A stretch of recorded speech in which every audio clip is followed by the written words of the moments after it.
Another trend we're going to see more in 2023 is going to be glassmorphism and textured surfaces such as noise. And last week we created a glassmorphic bank card in Elementor, but today we are going to be creating a bank card with the same style in FIGMA because it is so much easier to optimize for web and so much easier to customize. So let's get into it.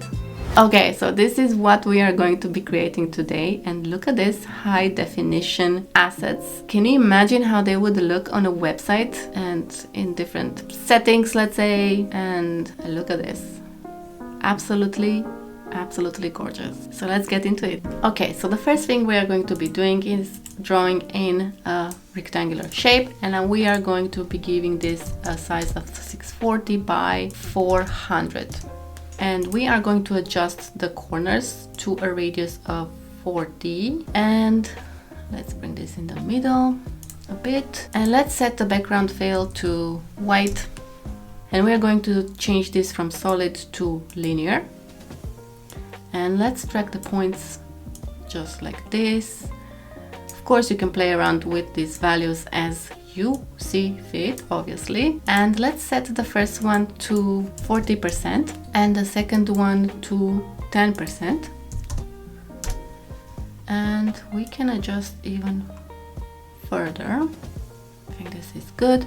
And let's go back to our linear fill and set this to 40%.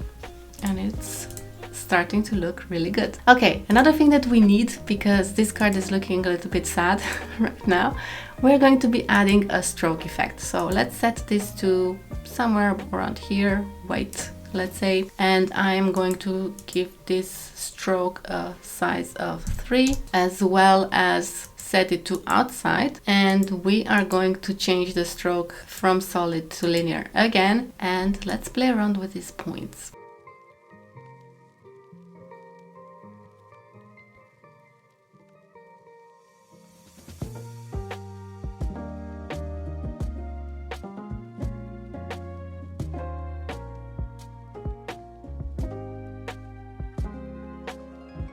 And I am going to be adding 2 more in the middle and set this to 2% and this one as well to 2%. And we are going to be playing a little bit with this.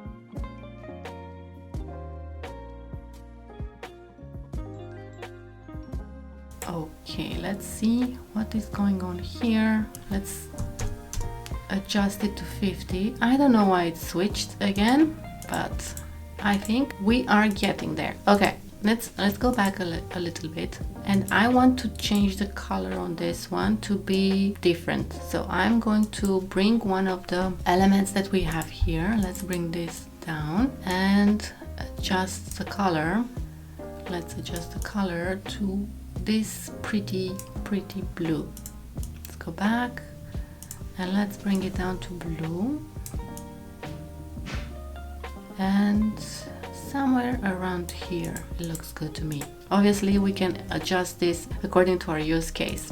Okay, let me just pull this aside and focus now on the effects. And I'm gonna give this a shadow blur of 24, 1 and -1, and an opacity of 10%. Okay, and another effect we're going to be adding to it is going to be a background blur, and I'm going to set this to 125. And as you can see, it's pretty blurry right now, and we also have a background shadow. And we can play further with these values here and make the cards as we want it to be. Okay, another thing we need to do, which is pretty important for a card, is add content. And I am going to be using this font in Consolata, but you can use whatever font you think that looks good in your case. And I'm going to call it Banksy, unrelated to Banksy, by the way.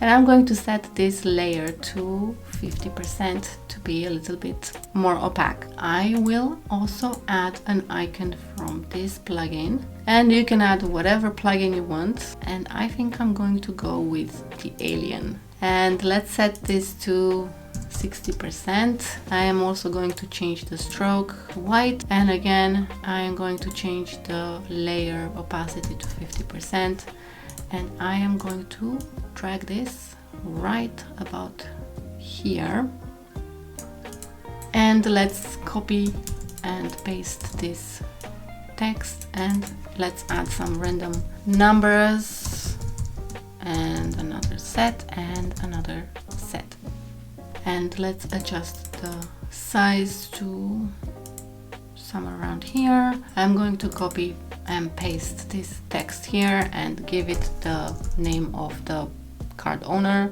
Jane Doe.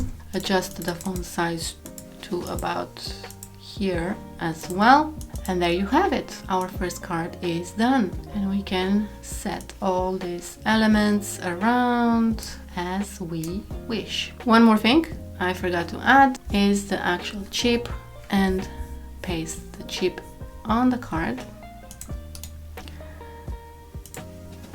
This is not necessary, but it adds that extra element to the card itself. It makes it more real, if you will. And there you have it. Now let's create our second card, and what I will do is copy this one here. I just need a skeleton for it, and I am going to bring in a gradient that I have created online, paste it here, and basically just bring it on top of it, just like that.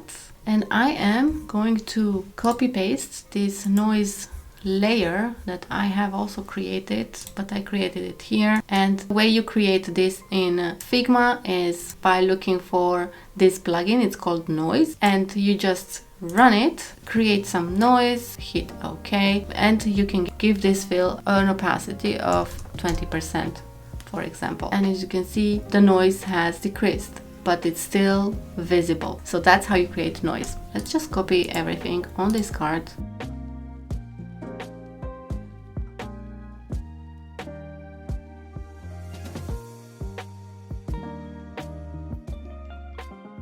As you can see, if you create one of these cards, you have cards to work with for different designs, which is pretty convenient in my opinion. Let me just remove this out of the way, and let's group everything, and there you have it. So you can play around and arrange the cards as you wish. One thing you can use are these plugins that help you to set the cards in different positions, basically skewing them. Let me just run this as well. This one is a bit more flexible. As you can see, you can set the corners as you wish. Let's reset this, and let's bring this card here. Let's skew this one.